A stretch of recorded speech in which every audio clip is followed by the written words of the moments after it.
Have you ever felt overwhelmed, reaching for food to comfort yourself without knowing why, or noticed that your body is on high alert, but you're super tense without any danger around? You're not alone. Stress has become so ingrained in our daily lives that we're not even realizing that we are under ongoing, never ending stress. Yet its impact is so profound, affecting everything from gut health, your emotional well being, your hormones. It even impacts your weight and eating habits. So that's why we want to make sure that we are able to manage our stress levels in healthy ways so that we can get our body back into balance. Today, we're pulling back the curtains on stress and learn how it impacts our health, our emotions, our well being, eating habits. And of course, we will also discuss strategies and how to manage stress in healthier ways. Stress isn't inherently bad, and we can't and don't want to get rid of it, but we want to learn how to make the best of it. Let's start by understanding what stress is. Stress is your body's natural response to danger that is around us. In the past, it was maybe running away from a bear. Nowadays, it's mostly your body's response to, of course, some danger in the traffic or whatever, but also a response to demand or challenge. And what the body does, it triggers the autonomic nervous system, specifically the fight or flight response, which then triggers hormones like cortisol, adrenaline to prepare you for immediate reaction to those dangers, those challenges that you face. This response is very beneficial in the short term. When it becomes something long term, when it's something never ending, it will have a big impact on your health. Acute stress provides us with information. It helps us maybe connect with others. It motivates action, helping us cope and stay away from perceived stress. Chronic stress, however, disrupts our bodies in many ways. Fact is, we all experience stress, and for so many of us, it has become chronic. And that is why it is so important that we learn to manage it in better ways. It might be even so ingrained that we don't even notice that we are under stress. Like maybe you're constantly tensing your jaw, maybe your hair is falling out, and those are your symptoms. You don't even realize that it's due to stress, but there's many different symptoms that can show you that you're under chronic stress. There are different kinds of stress. There's physical stress, so that will be temperature changes, an injury, surgery, jet lag, a poor diet. So those are physical stressors. Then there's mental stressors like information overload, feeling that lack of control, time pressure, or difficulties in your relationships or at work. Then we have emotional stressors. This encompasses feeling of anger, grief, frustration, boredom, anxiety, helplessness, insecurity. And lastly, there is perceived stress. This is more about how we perceive our own abilities to cope with certain demands. As you can see, there's so many different things that can trigger a stress response. And stress is so different for everybody else. What might stress another person might be something that doesn't stress you at all. And just the same is that how we deal with those certain demands, how we deal with those stressors. Everybody has different ways to respond to stressful situations or how they cope with a stressful situation. Now, short-term stress can be helpful because it will help you maybe avoid an accident, avoid a dangerous situation, whereas chronic stress, maybe from long-term ongoing relationship that isn't going well, that is toxic, this can lead to serious health problems because the brain keeps on producing more cortisol, because the stress response never ends. And the more cortisol gets into your body, the more problems will arise. Short-term effects of cortisol can be helpful, and some effects include it increases your heart rate so that you can respond better. It increases your alertness. It also increases your blood sugar to prepare for those fight or flight responses. And other effects that it does, it reduces your immune system. It reduces your metabolism. It can even have an effect on your muscle mass and protein synthesis.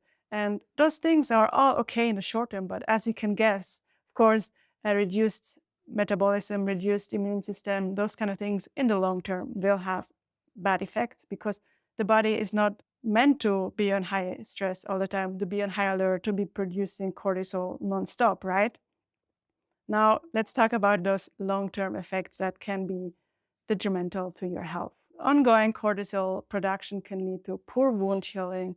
It can lead to hormonal issues like more intense PCOS, PMS, It can even lead to infertility issues, to weakness and muscle wasting, depression, bone loss. And due to the gut-brain connection, it also has a big impact on gut health.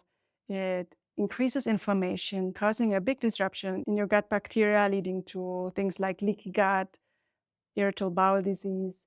And as I mentioned already, when you're stressed, when cortisol is released, your metabolism shuts down. Digesting food isn't the body's biggest priority, so it wants to spend its energy in helping you run away by increasing your heart rate and those things. So that might even lead to weight gain, especially around the abdominal area.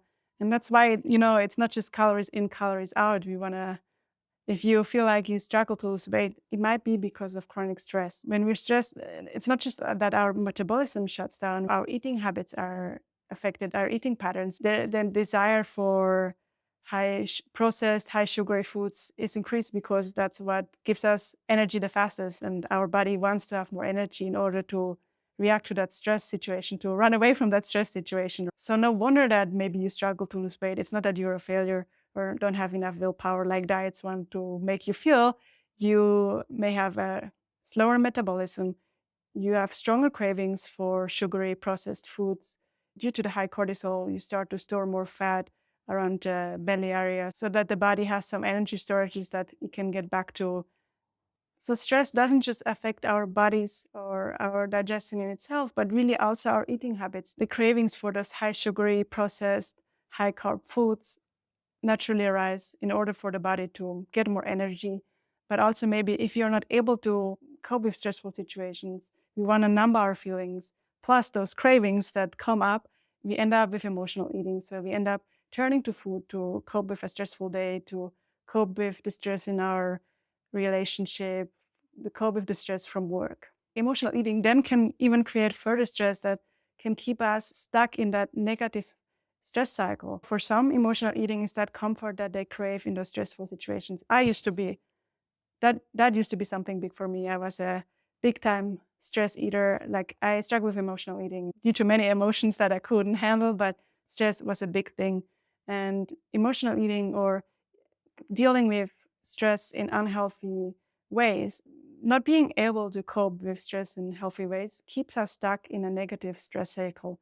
So a negative stress cycle is that stress triggers negative emotions and thoughts, which then lead us to engage in a maladaptive behavior, which then leads to physical symptoms, which then lead to negative thoughts and feelings, which then stress us even more, and the cycle continues. This is exactly how the emotional eating cycle is going as well. You feel stressed, so you end up eating some cookies.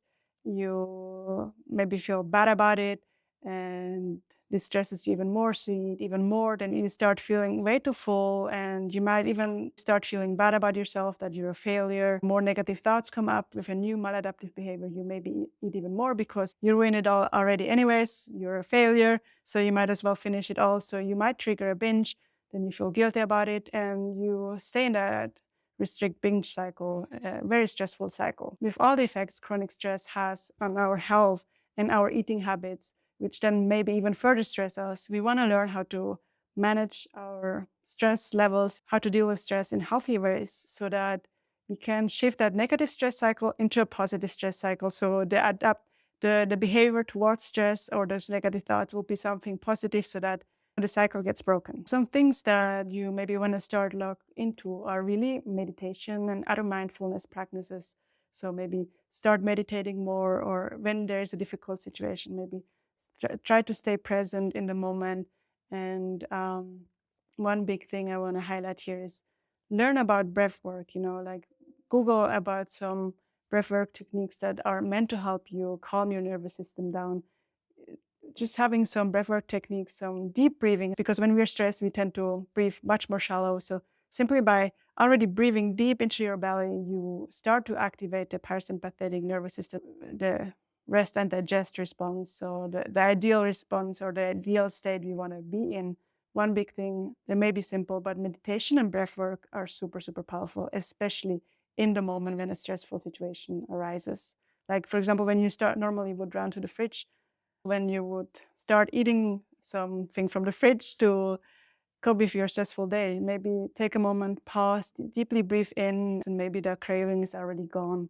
or at least it gives you the opportunity to start thinking of different things that you could be doing instead of eating. And then one thing that also helps with stress is regular exercise, because physical activity helps reduce cortisol, the stress hormones, and even boost your mood. When you work out, you always feel good after it. No, you feel accomplished and happy. Another thing is journaling, just to reflect on the things that are happening, to put all your thoughts onto paper to help maybe process them better. The things that I talk about now, maybe something works for you, maybe something doesn't. So just take what works for you from the things that I suggest, but at least give them a try. Another thing you may be doing is reaching out to a friend. Maybe when you're stressed, maybe what helps you is reach out to a loved one, reach out to your mom, to your best friend, to talk about it. And some additional tips to help your body, especially to respond to those stressful events, is eat more anti-inflammatory foods to fight that inflammation that comes up with all that stress. If you want to know more, I actually created a social post with a list of anti-inflammatory foods, so I will link that below so that you can have a look and get an idea over what foods might be helpful for you in those situations. Then practice gentle yoga and stretching, especially before sleep, so that all that tensed up muscles from the stress can get a moment of relaxation and prepare you maybe for a more relaxed sleep. Because the next tip, of course, is make sure that you get adequate sleep so that your body can restore, that your body can gain the strength, so that your body can recover from stress. And maybe like things like the news or social media, or things that you see on social media, create more stress for you. Maybe take a break from it, or mute the notifications, or whatever it is. If you take anything from today or from this episode, from this video, is that stress is a part of our lives. We cannot get rid of it, but we can learn to deal with it in the most healthiest and the most supportive ways possible. How you manage it makes all the difference.